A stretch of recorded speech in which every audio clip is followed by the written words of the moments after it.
México está como siempre desorganizado y dado al diablo. Solo le queda la inmensa belleza de la tierra y de los indios. En México, la muerte es cultura viva.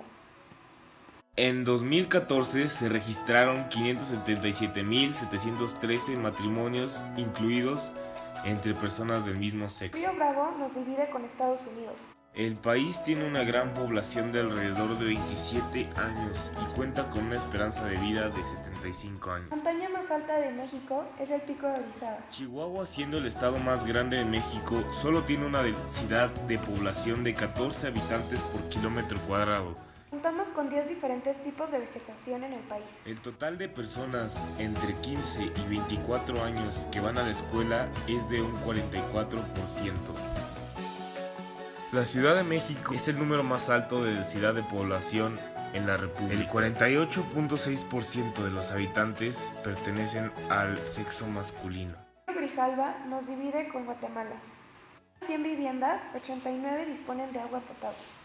Nuestro culto a la muerte es culto a la vida, del mismo modo que el amor, que es hambre de la vida, es anhelo de muerte. México es un país pluricultural, con aproximadamente 122.3 millones de habitantes, en donde habitan 8.851 millones en la capital de la Ciudad de México.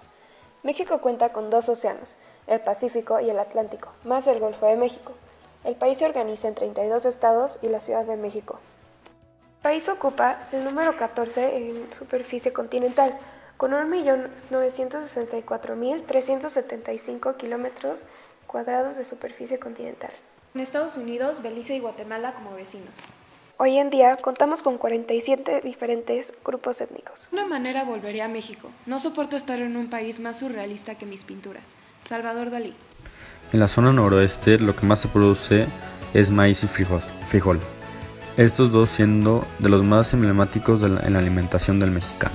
En la zona del Golfo de México, tanto en Veracruz y Tabasco, se cultivan cacao y café. En la zona norte del país se extrae principalmente carbón, hierro, plata y entre otros minerales. Y en la zona Pacífico Sur, la producción de electricidad y la extracción de yacimientos de petróleo. Y bueno, esto ha sido un resumen ilustrado de lo que es nuestra República Mexicana y los recursos los cuales contamos. Va a cambiar, contigo, sin ti o a pesar de ti. Todo empezó cuando los españoles llegaron a Tenochtitlan con el propósito de hacerse cargo de esa misma región. México, al ser colonizado por España, pide una independencia con el líder Miguel Hidalgo. En 1810, México se levanta en armas en contra del régimen español a favor de la independencia. El país gana la independencia con el objetivo de quitar toda la nobleza de España o de cualquier otro país extranjero, haciendo a Guadalupe Victoria el primer presidente de México. La primera intervención francesa fue un conflicto en el que México tenía grandes deudas y Francia, al necesitar el pago de esas deudas, toma el puerto de Veracruz. Después de la primera intervención francesa, México queda dividida entre liberales y conservadores, que eran más bien una ideología sobre cómo gobernar al país. Aquí se hace mención sobre la participación de Benito Juárez, con su lema: entre los individuos y entre las naciones, el respeto al derecho ajeno es la paz. Después de la Guerra de Reforma, los conservadores, que aún pensaban que su idea era la mejor para el país, decidieron llamar a Francia a que instalara un gobernante que ellos impusieran. Esto implicó la aparición de Maximiliano de Habsburgo, un emperador de origen austriaco, el cual, aunque tenía ideas liberales, fue fusilado por estos mismos. Aquí fue el momento en el que México no tendría ningún rey, no tendría ningún gobernante extranjero y nos vale la sangre real. Es el resultado del artículo 27 de la Constitución mexicana. Consistió básicamente en la expropiación ilegal de la infraestructura. Eran 17 las compañías extranjeras que explotaban el petróleo mexicano. El presidente Lázaro Cárdenas nacionalizó las empresas petroleras.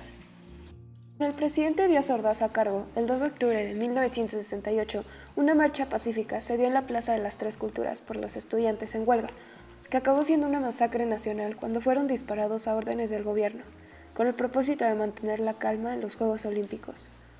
A este evento se le nombró Tlatelolco. El 1 de enero de 1994 entra en vigor el Tratado de Libre Comercio de América del Norte.